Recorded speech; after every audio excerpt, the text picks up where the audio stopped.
What's going on, folks? Welcome to another one of our preseason breakdown videos. And today, we are talking about the NFC North. And with me today, I have Ace with Pete me. showed up. Why you say, why you say it like that? I showed up for this one, man. NFC North, we have a lot of stuff going on in it. New faces, two new quarterbacks in the division, new couple wide receivers in the division. Somebody got paid. Talk all about that. A team who hadn't had a lot of success in the last century or ever is talking some smack. They think they're them after one good year, even though they choked big time. But we'll get into all that. We have another team, quarterbacks holding in, waiting for his payday after only one good year and riding the bench his whole career after. Before that, get into him too. That team has a lot of potential. Got a new running back there. The old running back went to another team who got a new quarterback. We'll talk about them. And then, of course, the trash team who's getting a new stadium eventually, but they got a new quarterback, new wide receivers, new offensive line, new defense. Did the old quarterback dirty, never gave him any help, but gave the new guy more help in a week than he ever did the other guy for 3 years. But You're all reciting this those like goodies.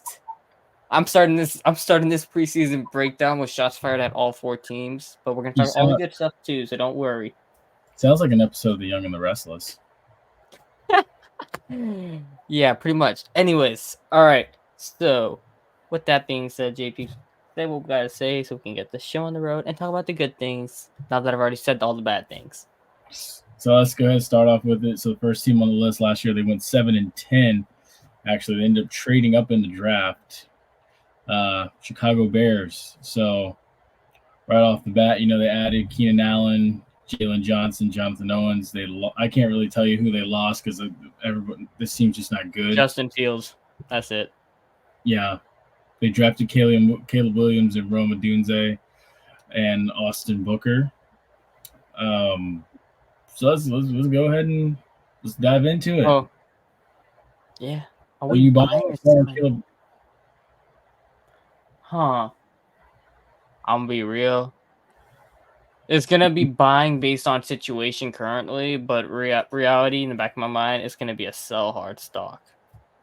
So basically, if you had to go based on expectations, on like national media expectations, it's a sell. So if you had to go to the Hard Rock right now and place a bet, I'm taking the under. Fair statement. Let's see what else we got here. What's wrong with this franchise? I mean, this is wrong. We're just bashing these teams. Anyways, Bears fans, let me say this. Y'all got great potential right now, even though it's a mix of old heads and new heads. You got to figure out how you're going to blend those two. Can Keenan Allen be a key veteran presence in that locker room? Because there's not a lot of old heads in that team. Where in that sense, you have a guy who never had much like reality success, and with his team with the Chargers, back to the Phillip Rivers and Justin Herbert days. Because the Phillip Rivers success era was not when Keenan Allen showed up. It was Keenan Allen showed up on the back end of Phillip Rivers' career. So he has not had much team success, so you have to trust that he's able to be a veteran who could show guys how to carry themselves as a championship level team. So with that, you have head coach Matt Eberflus, who by all means should have 100% got fired, in my opinion. And you got a new offensive coordinator now. So can he be better than what that clown? I'm forgetting. Luke Getsy was doing, and play good against Green Bay and not have your quarterback limited on all those accounts. So you have all those factors to consider.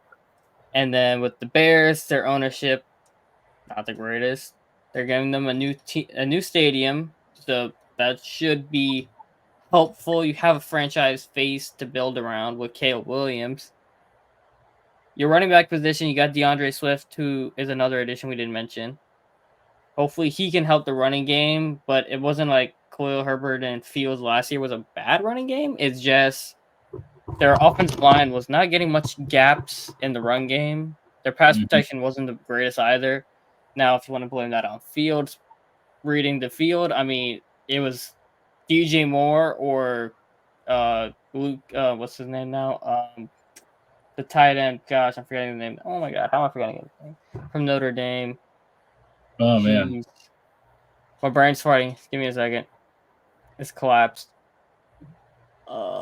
No, that's not him. That's Talhaby. He's the Rams. Anyways, he's gonna give me the name. It's from Notre Dame. I'm forgetting his name. 85. Cole Kmet. There we go. My brain came up with it. Where'd you get Luke from? I don't know. Anyways, Cole Kmet, DJ Moore was his really own main option because like DJ Moore was getting open. Fields was connecting with DJ Moore. It's just when it came time to play the Packers, your offensive coordinator kept everything either screen game or behind the line or like 5 yards out. So it's like you didn't trust Fields enough to win you games when he wanted to. He started got hurt, whatever. That happens with anybody. So you won 7 games with Justin Fields last year. So that means you're not entirely bad. You had the first overall pick this year because the Carolina Panthers were bad. But I didn't do the NFC South, so I can't talk about the Panthers. I'm focusing on the Bears right now. The Bears, you have lack of head coach stability because, I mean, when you think of it, right? You drafted Mitchell Trubisky with John Fox. John Fox got fired after his first year. Then you drafted Justin Fields with Matt Nagy. He got fired after his first year. Now you're drafting Caleb Williams with Matt Eberflus, who probably is going to get fired after his first year. So that lack of head coaching stability with a quarterback, that doesn't breed success. Rinse, wash, repeat.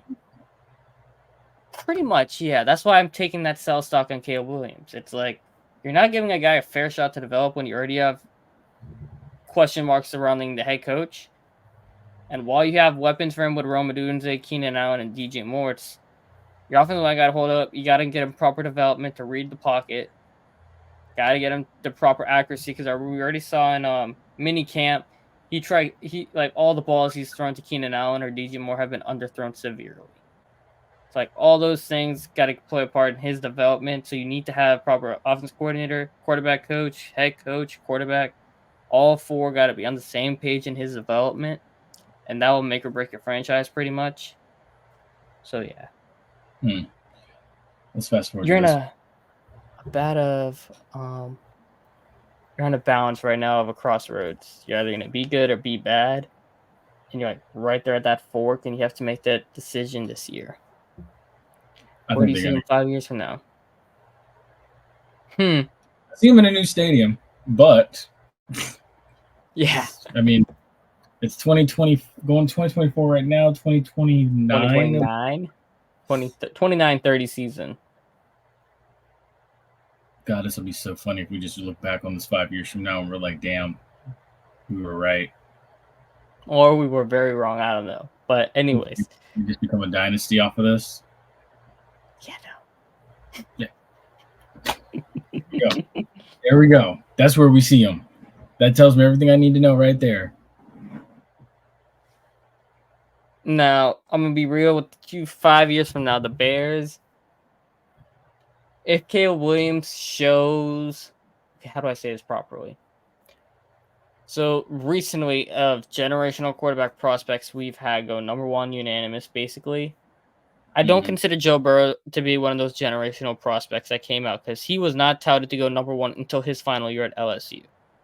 So he doesn't qualify, right? So you go Trevor Lawrence, Caleb Williams, I believe Jared Goff was projected to go 1 for how long? I don't remember. Well, Jameis Winston also was in that Kyler Murray or the other guys, they were projected to go number 1. Mariota. So Jameis Winston's a backup right now, right? Mariota too, but Mariota won 2nd overall because Jameis won 1. But yeah, so you had Jameis, Lawrence, Kyler, Caleb Williams, right?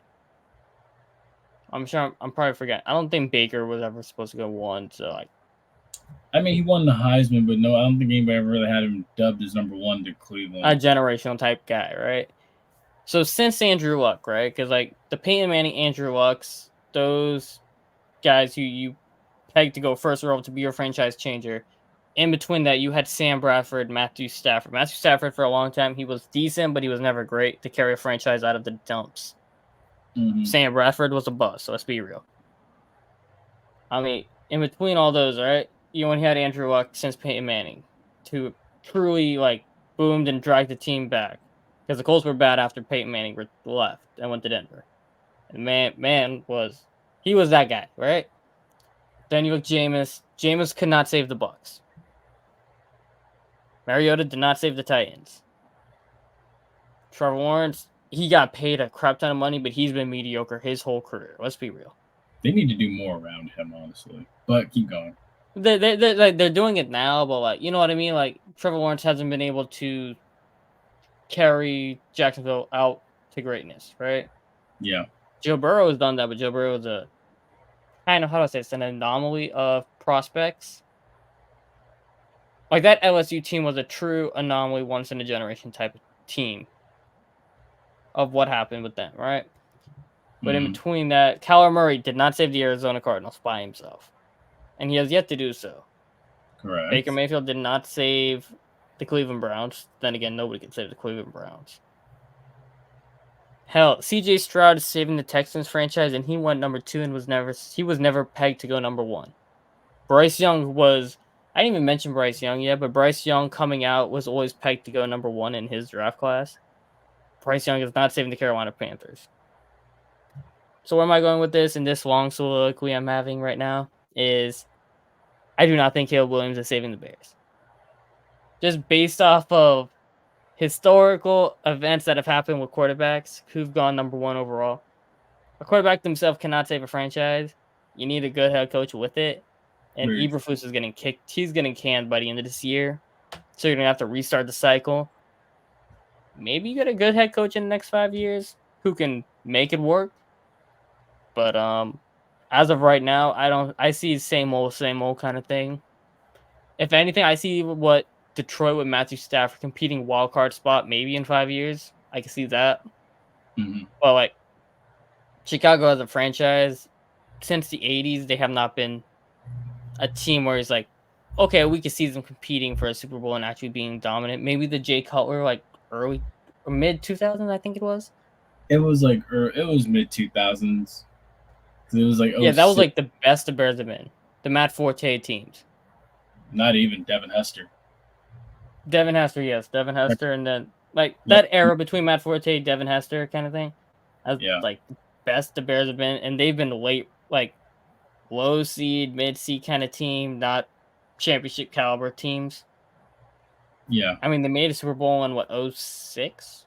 Yeah, it was 06. That was Rex Grossman and Lovie Smith, and Brian Urlacher, and Devin Hester. Yeah, started the game with a kickoff touchdown with Devin Hester, then you were trashed the rest of the game. All right, come on. Anyways, what with the Bears 5 years from now, it's gonna be that kind of team, wild card at best, unless you nail it out of the park on a head coach next year. All right. So what do we got the schedule on? We could do the schedule quick. I feel like I've talked a lot about the Bears. I've been mean to them. Let's give them hope. Never mind. I mean, where do you see them in 5 years? I see them honestly stuck in a rut still, but with a new head coach and Caleb Williams on his way out the door, probably already gone. I can see Caleb requesting a trade if they go bad in the next 3 years. Now, as far as looking at this schedule, I could see them. Oh my gosh, I feel like both of them. Brutal. Both of them in the first 4 weeks.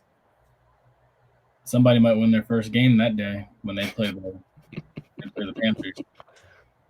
Okay, so I like the Titans a lot, but I'm not doing the AFC South video. Yeah, they're not beating the Titans. Not beating CJ Stroud. Anthony Richardson, if he's playing that game, Colts are destroying them. Rams, that's still Sean McVay, not Kyle Shanahan, my stupid behind. Yeah, you're not winning that game either, so you're starting 0-4. I think they can They're beating Carolina. Yeah. So okay. That game's in That game is in Jacksonville. Oof. 1-5 going into their bye week. I'd give them the game against Washington. No.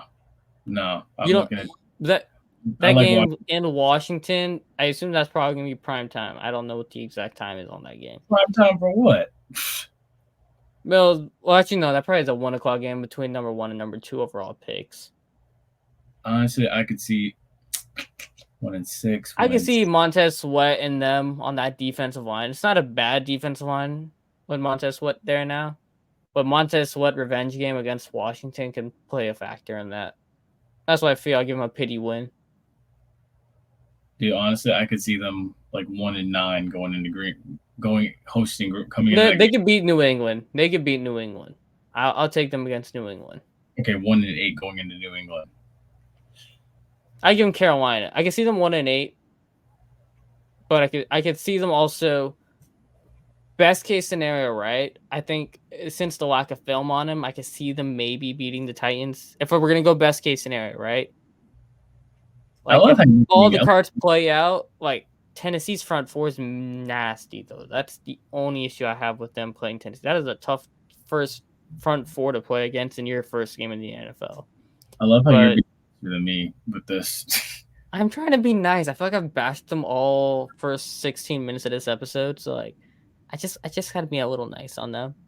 Man turns 21. So at best, man turns 21 and he finally he has sympathy. Mellows out. I have a heart now, guys. Jeez. No. Okay. Worst case scenario: lose to Tennessee, lose to Houston, lose to okay. 05, 06, 07, 08, 09. I can see them easily 09 too. I could do. But any given Sunday, that's a thing. Any given Sunday, somebody can win. So I give them 2-3 wins, maybe. We already know they're getting swept by Detroit. Not beating Green Bay. Probably not beating Minnesota. I'll give them 1 against Minnesota because if JJ McCarthy's playing, I give them 1 against Minnesota. What about the one against Seattle? They're not beating Seattle. Not beating Detroit. Well, I'll give them. Well, you never know. When it comes to the Lions should be good, but then again, it's still the Lions. Yeah, honestly, dude, because the Lions will Lions. It's still in their DNA. It's you can't take the Lion out of the Lions. That part, and we'll talk about them here in a little bit, folks. But yeah, that's gonna be a rough conversation. Okay, so best case scenario, I can see them winning. Let's see.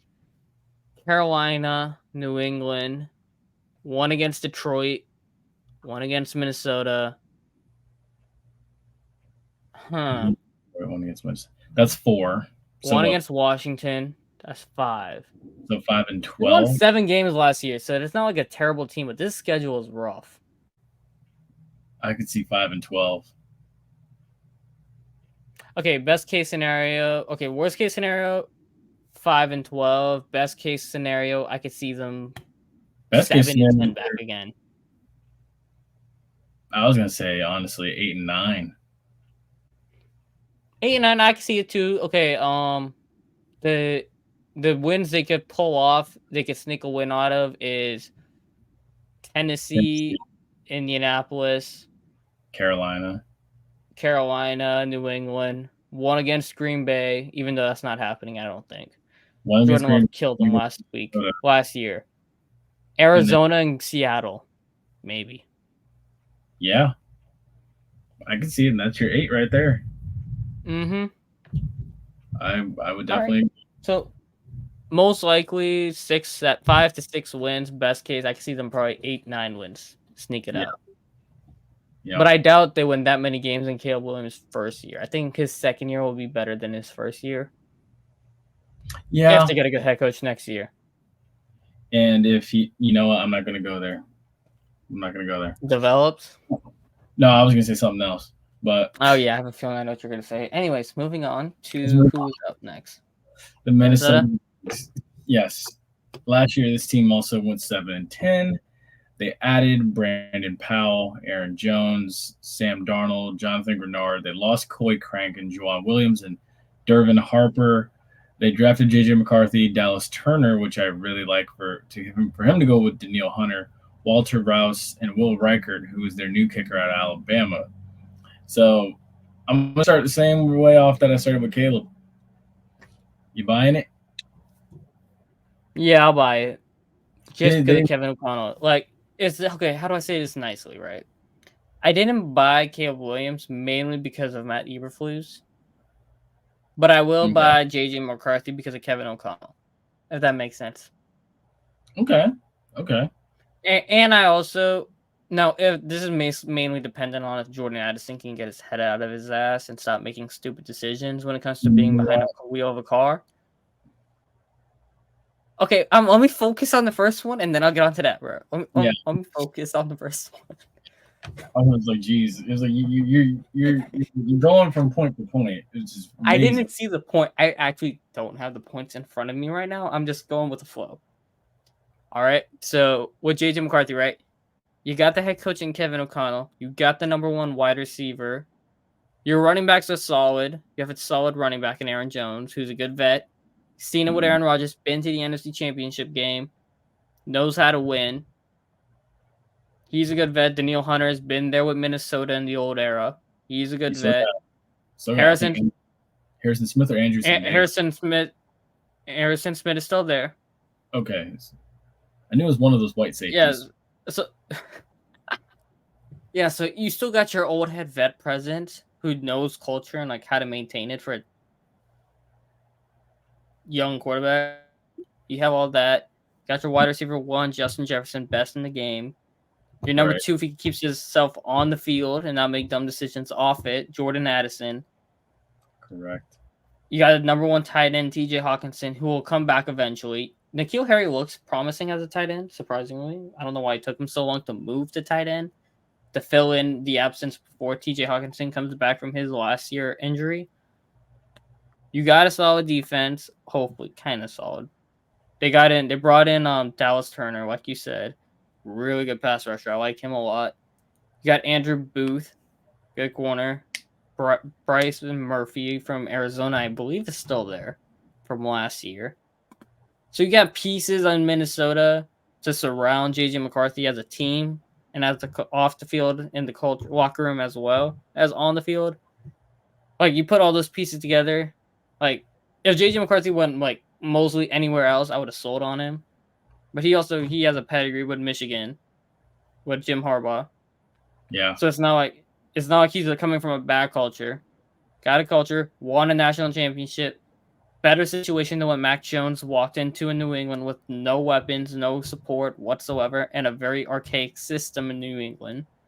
I agree. So you're walking into Minnesota, new system, fresh culture that's still with vet presence, with good weapons around you.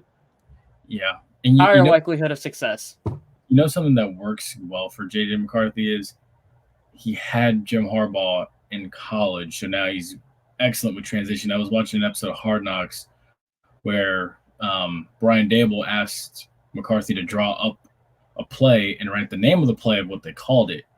And it was just some complex, lengthy John Gruden type vocabulary play. And Brian Dable is like, why is the name of this play so long? We're not doing that here. And not many people in the NFL apparently do this. He's like, that's the way Harbaugh did it. I was like, Harbaugh is one of those old school type coaches and stuff from that early 2000s, late 2010 or that 2000s, early 2010s era. And I can see why. And Justin Herbert, get ready, because you're about to get the same thing J.J. McCarthy got. So, I mean, honestly, I think that he should be fine, because I think Kevin O'Connell will kind of probably give him the same thing, and J.J. McCarthy will be ready because he's already been grilled for it. J.J. McCarthy is somebody I think, he is cool in the pocket. He held his own against Alabama's defense in that Rose Bowl, and, having, help around him was a big piece of that. So I'm buying it. Also, you got to add, too, he might not be starting week 1, so he'll get to sit and learn a little bit with Sam Darnold starting. They said Sam Darnold's QB1 right now. I don't know how long that's going to last for that Sam Darnold, but I give it to like week 5, week 8. Looking at it, week 6 is the bye week. I can easily see them start him JJ McCarthy making his debut week 7 against the Lions. I can see it. Now back to the other one. This one right here. How do you go about? Well, so with Minnesota, right? Like Jordan Addison, I don't entirely understand what he was thinking because literally the week before, his teammate got killed by a drunk driver. Yeah. Rest in peace, man. New draft team. One of their top draft picks. Yeah, 4th round pick, Kyrie Jackson, what his name was? Yeah, it was Kyrie Jackson. Yeah, rest in peace, bro. That was tough to read, man. That all 4 of them, bright futures in that car going. Rest in peace, all 4 of them. Sad. But Jordan Addison, you got to make better decisions. You got pulled over last year for going 140. You said your dog was sick. You got off the hook on it. This year, you weren't driving, so I'll give partial credit, but you were still behind the wheel and got suspected of DUI, which is never a good thing. So hopefully he doesn't get suspended. But you got to take the keys and just tell somebody got to sit him down and say, "Hey, bro, don't do that." No, literally, you have to. You really have to. Don't need another Rashee Rice or Henry Ruggs. Just take the Uber, honestly. Yeah, for real. Uber it. If you're taking a drink, Uber home. AAA will take your car home. Literally, you're a multimillionaire. I don't get why people do these types of things. One last one, then we'll look at the schedule. Will Dallas Turner and JJ be for Minnesota what CJ and Will were for Houston? I'll say, how am I going to say this nice? All right. So, CJ and Will were what Kamara and Lattimore were for the Saints in 2017. I can't even say what Hall and Sauce were for the Jets. But I would say this: Todd Gurley, Aaron Donald, 2016 Rams, right? Yeah. Remember that? They swept the offensive rookie then? 15. Depends on when JJ McCarthy starts. If he starts week 1, right? If he balls out in the preseason, takes that job week 1, I could see it. I won't say it's impossible. I could see Dallas Turner is going to have what Will Anderson had for Houston. I could see that on defense immediately. JJ, different question, because CJ was way more polished coming in. I always thought CJ was going to be ready for it anyway. But like JJ, he should probably sit a minute. But if he's already coming in well prepared throughout training camp, preseason, I could see it. I can see them sweeping it. Not impossible. But also, it's probably Marvin Harrison Jr. is probably winning it. But it's not impossible for me to see JJ McCarthy having that impact, winning Offensive Rookie of the Year, changing the culture of the franchise right back into being good, like how Gurley, Donald were, Kamara, Blatt were, kind of thing. Get good guy, offense, center stone on defense, center stone off, kind of thing. Reshape that whole team, give them 2 core pieces, key positions, and run with it. Yeah. I'm actually, and this is what makes me actually excited to see what Minnesota can do this year. Honestly, I think getting past Kirk Cousins, moving on from him, this might raises the ceiling. Yeah, I think it might. You've raised your ceiling. You've invested in your future now. And it weighs heavily on what you do now. Will determine what happens for you 5 years later down the road. So, funny enough, the 5 years later question comes into play again. All right, show me the schedule. Right, you ready for the schedule? All right, let me pull it up. Let it load. Yep. Yeah, you can see it? Yeah, I can see it. There we go. Okay, so they're winning week 1 no matter who's the quarterback. I don't even have to be. I can say that straight with a straight face, right? We both agree winning week 1 no matter who's the quarterback, Darnold or JJ. Yeah. Losing week 2 no matter who's the quarterback. I agree. Yeah, I agree. Ooh, speaking of CJ Stroud and Will Anderson. Yeah, they're losing week 3 to CJ Stroud's winning that. Yeah, I agree. It's Stephon Diggs' revenge game. Yeah, that's not going to go nice. But I will say this, though. Stingley and Jefferson is going to be a hell of a matchup. I would watch. I'm gonna watch that game no matter what. I just want to see Stingland and Jefferson go at it. Well, Week 4 Packers. Aaron Jones returned to Lambeau. I can see that being a coin cost. It's early in the season. I'd like Minnesota. I can see it. Jordan Love starts off slow, potentially, especially if he's not practicing in training camp. Depending on what we see from the quarterback in the first 3 weeks. Okay, if Sam Darnold's playing, I think Green Bay wins. JJ McCarthy's playing, maybe Minnesota wins. I'll go 90% chance of Green Bay winning if it's Darnold playing, and I will go 60% chance Green Bay's winning if JJ McCarthy's playing. Fair. Week 5, if Aaron Rodgers is playing, I think Jets win it. So you mean if Aaron Rodgers doesn't get hurt in the first 10 seconds of the football game? Yeah, somehow is the 92nd best player in the league. Yeah. Don't even get me stuck. We're not going on that tangent. Not doing that today. Honestly, it's not a podcast. For now, I would give this to Minnesota. I give it. This game's in Minnesota too. Okay. Nah, I'm still taking the Jets in that game. Coming out the bye week, they split with the Lions though. JJ McCarthy's first game, I think the Lions take it. I think they beat the Rams though. I think so too. I think they beat the Colts as well. And the Jaguars. I think so as well. And Jaguars, week 10 would be what, November? Jacksonville. No, I'm trying to think when that game would be. October or November? I think it'd be like late October. Early November, late October. Yeah. Yeah, Florida won't be cold enough yet. If it's still hot, I think Jacksonville wins it. If it's cold, like normal temperature, like not humid as hell, I think Minnesota could win it. Yeah. Tennessee, they can win that. They could beat They could beat Tennessee. They won't be heavily reliant on the run game. Yeah, they can beat Chicago. They could beat Chicago. Ooh. Arizona. I think Arizona's gonna make noise. I think so too. I like what they're building over in Arizona. I think Arizona's gonna beat them. They could beat the Falcons and the Bears. Yeah. I think they could beat Seattle as well. Atlanta. Minnesota could beat Atlanta and Chicago. I think they could beat Seattle, but I think Seattle's probably winning that.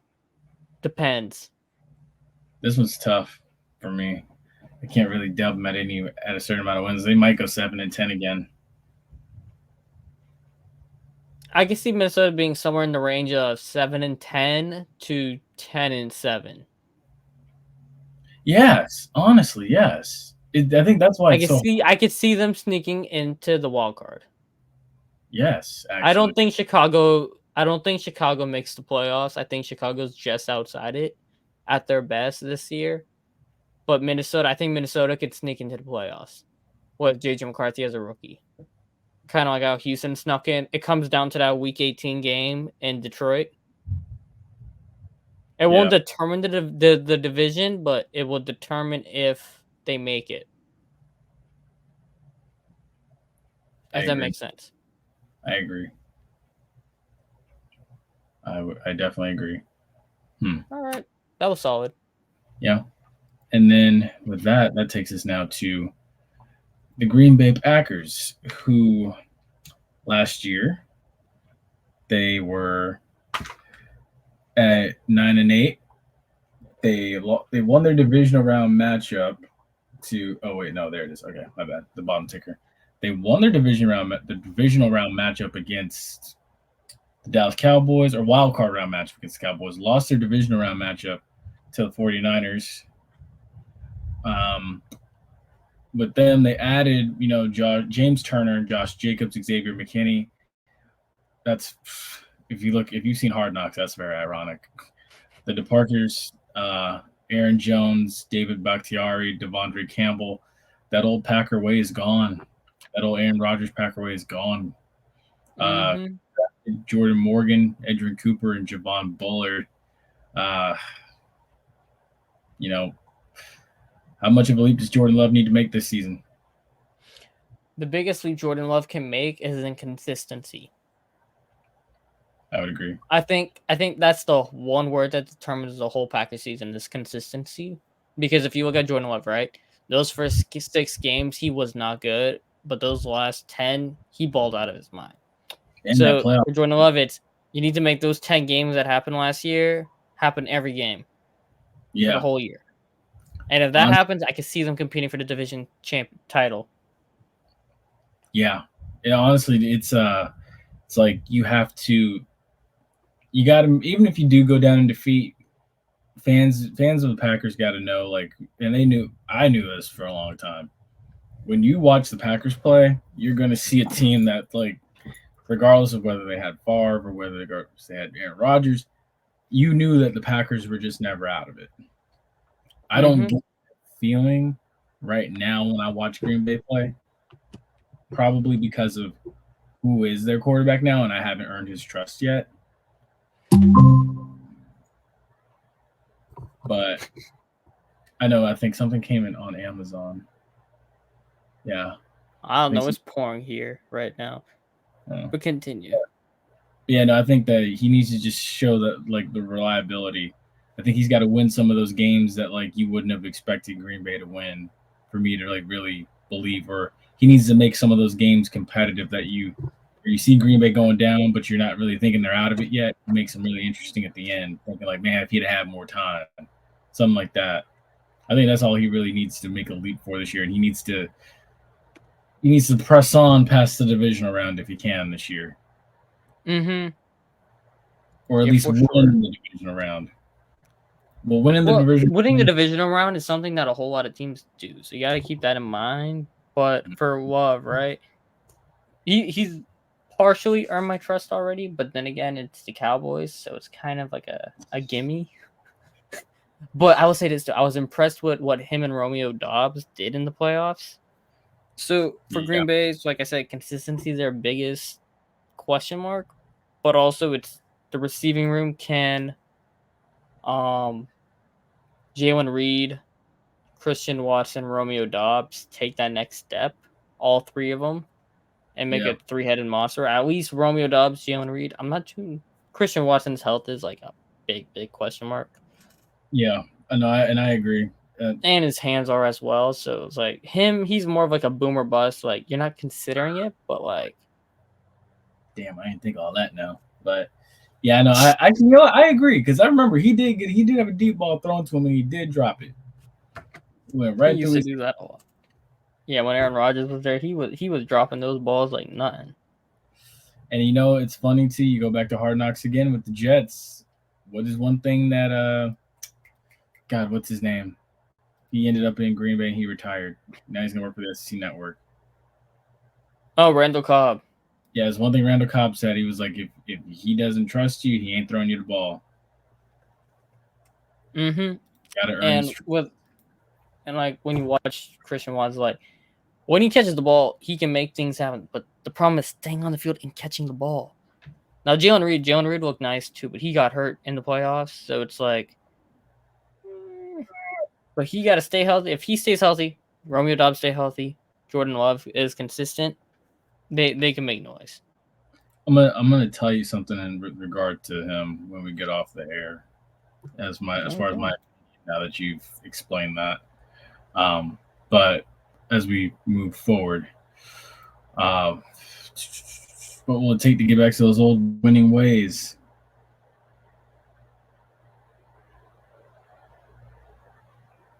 Consistency and leadership.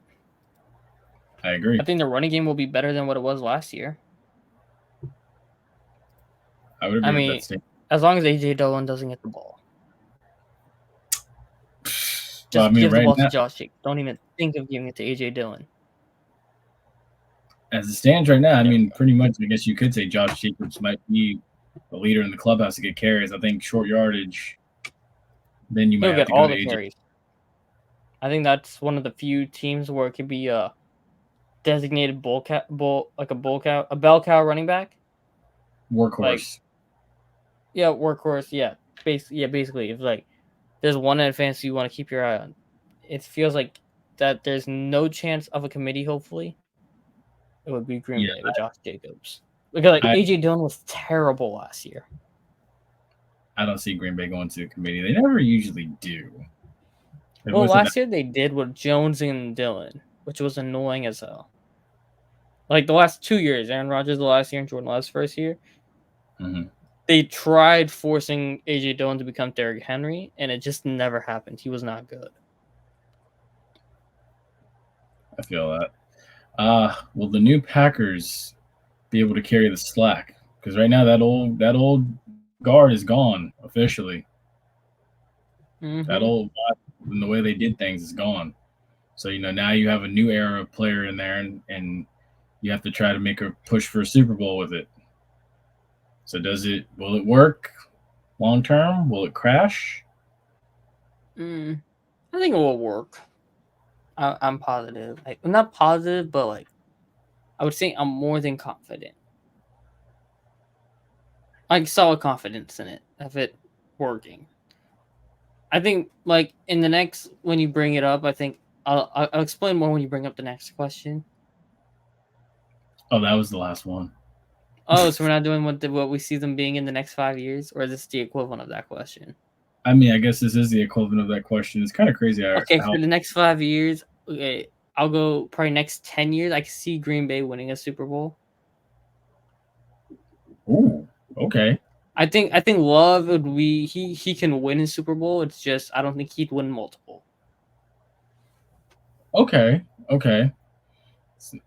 That's fair. So he's more like a Joe Flacco and a Brad Johnson and Trent Dilfer. He's not like a okay, Eli. well, see, now you say that, but then again, you gotta also remember Aaron Rodgers and Breeze won one.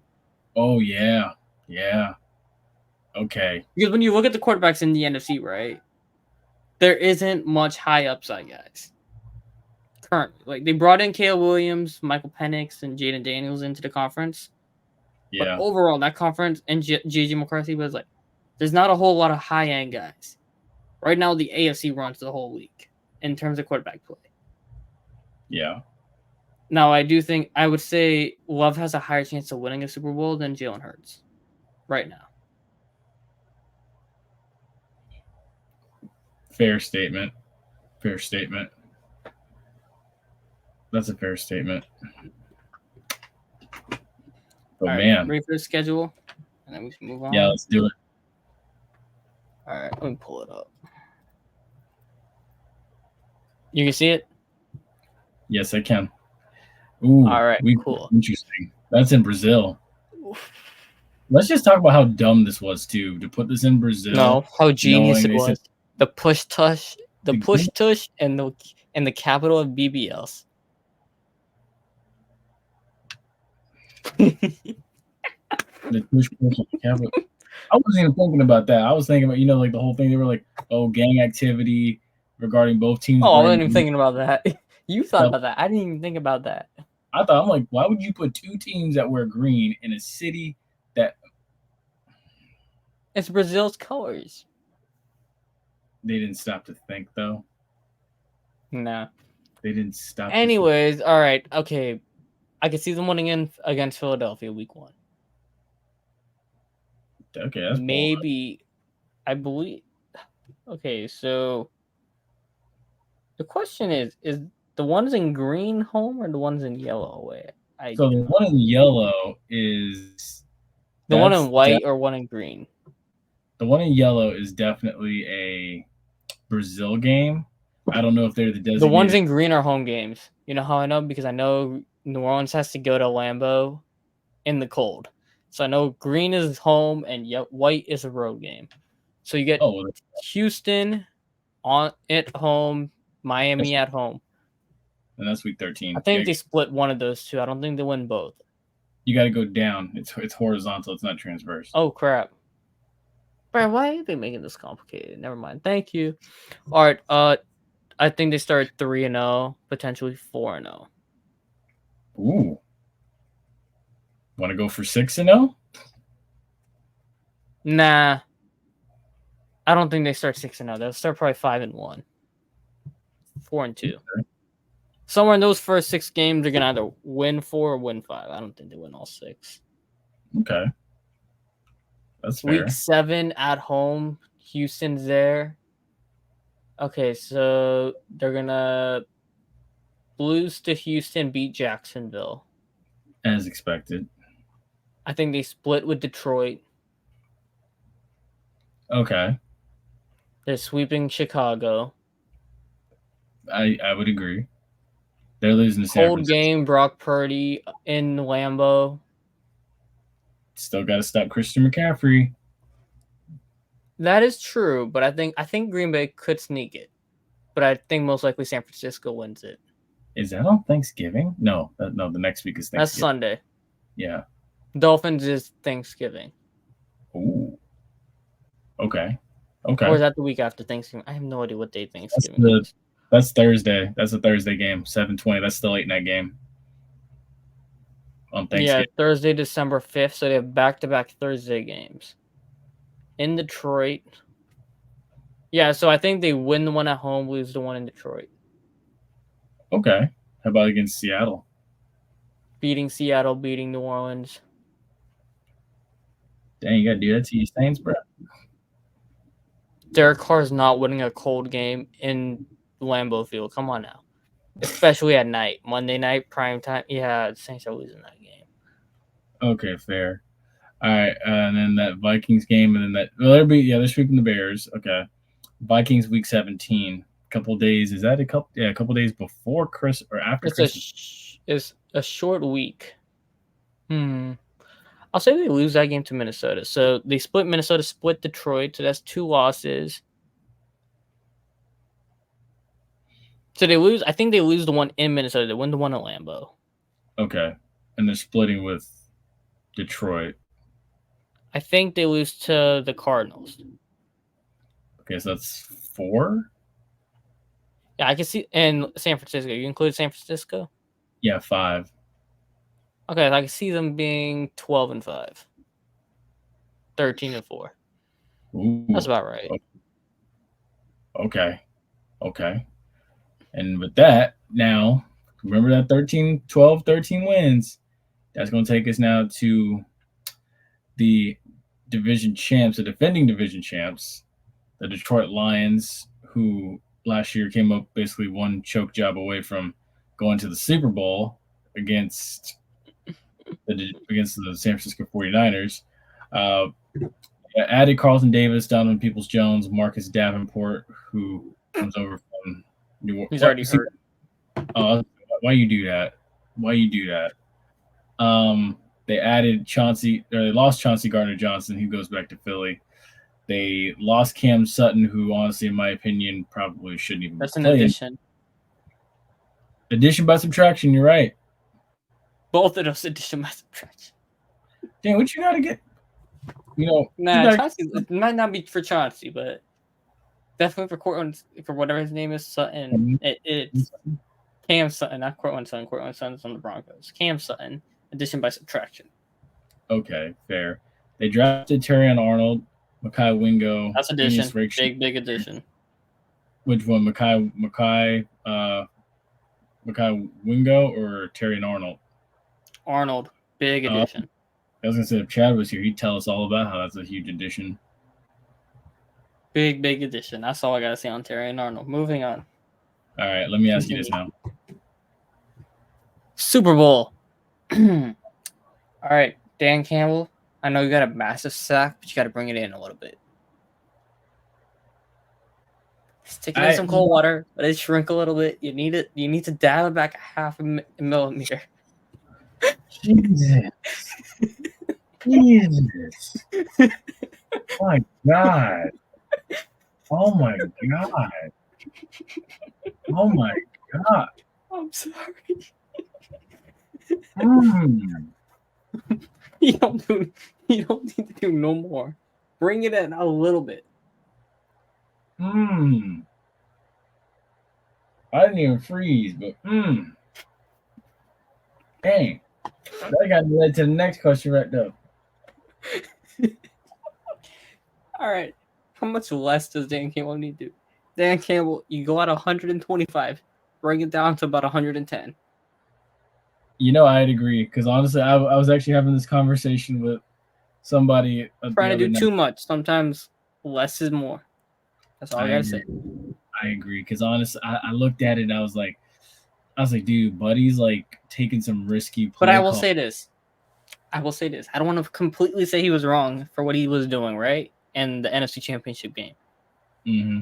Jameson Williams, this whole entire Lions season coming up is on your behind. Because we do not need to see Josh Reynolds' brick hands drop 3 critical balls or have one bounce off of his face and get picked. I will say that. I know Josh Reynolds. He's gone, right? Yeah, he's gone. Okay, cool. So they had the addition by subtraction again. But yeah, Dan Campbell also got dialed back. You still had a chance after all that. Still had a chance to win that game, and you still try to go 125%. Backfired. Just dial it back a little bit more. That's all I gotta ask. Dial back just a tad. All right, continue.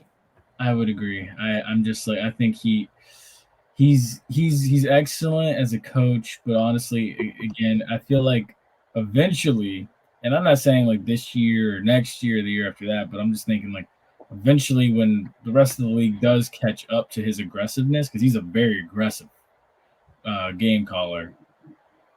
Like how much does that end up costing him, like down the line? When does it catch up to you? Because right now he's got an excellent team, but once people Ben Johnson staying there another year is a big addition too. We didn't talk about that. Mm-hmm. Yeah, I just like I said, I just worry for like, being ballsy like this. When does it catch up to you? Mm-hmm. Now, for this one right here, how big is it for Aiden Hutchinson to get James back?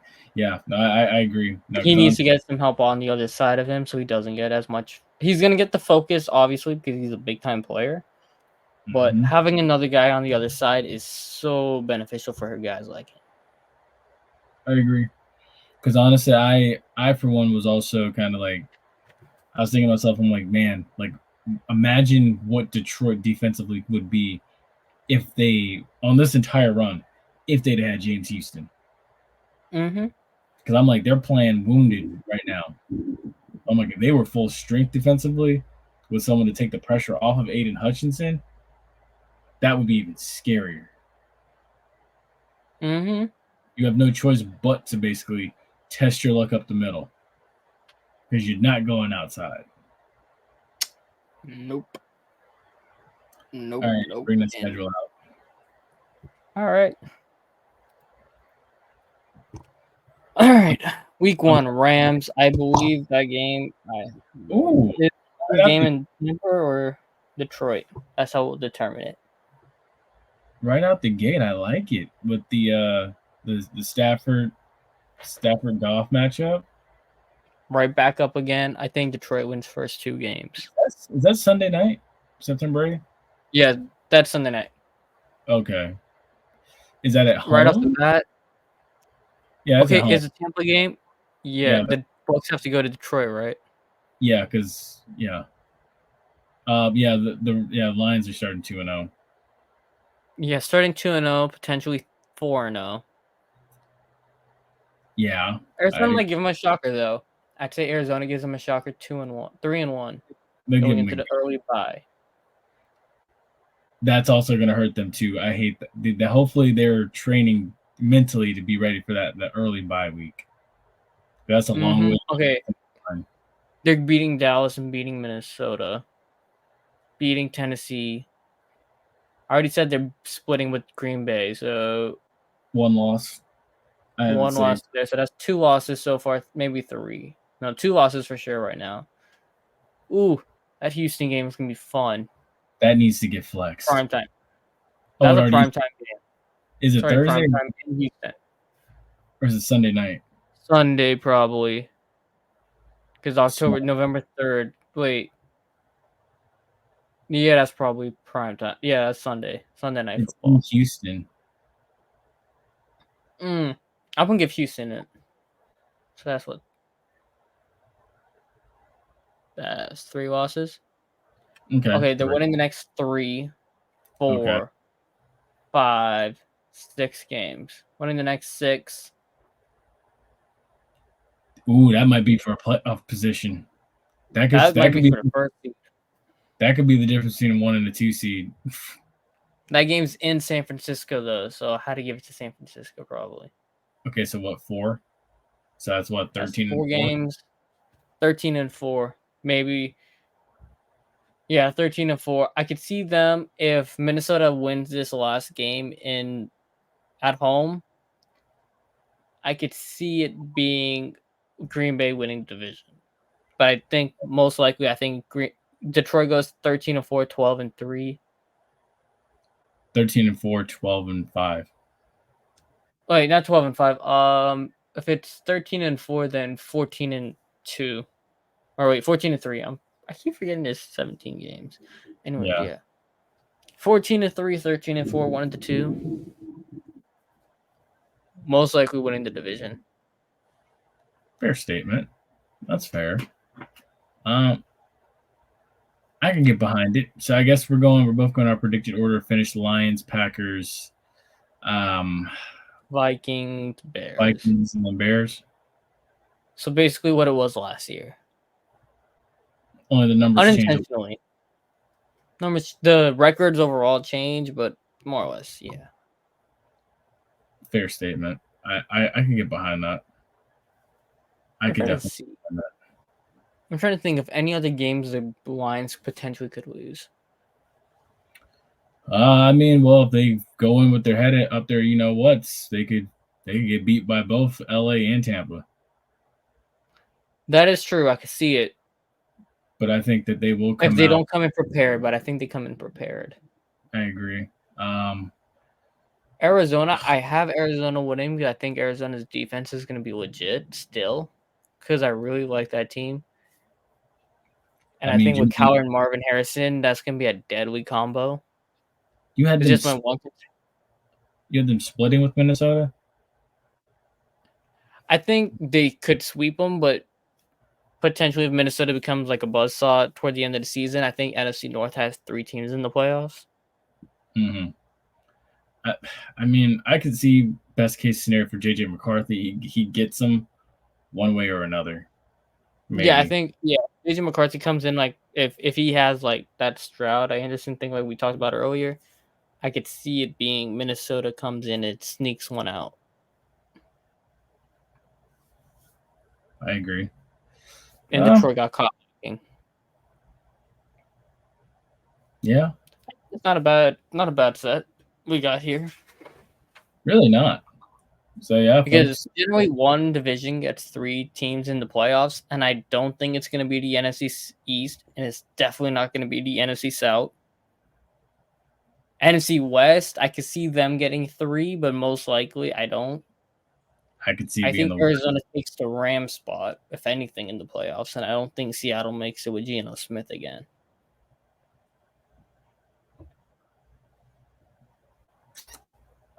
Fair. I think Seattle is preparing themselves to go quarterback next year in the draft. Because Geno Smith's holding them back. Save that. What I said. Flash will kill it. Oh well. We'll save that for the Flash special. He's already looking forward to doing the preseason breakdowns. That being said, though, with us wrapping this up on this one, be prepared to be on the lookout for more preseason breakdowns from us at Penalty Talk, from the whole crew. Only time we get to see certain special guests. Yes, and you need to find Hendricks and get him for that AFC North one. Oh, that's gonna be fun. Yeah, I was like, just text him. Run and Gun coming back soon. Keep an eye out for that. You never know. Special guest might show up for that. Maybe not. More exciting things to come from here of us on Penalty Talk. So with that being said, stay safe, stay blessed. See you on the next video. Take care.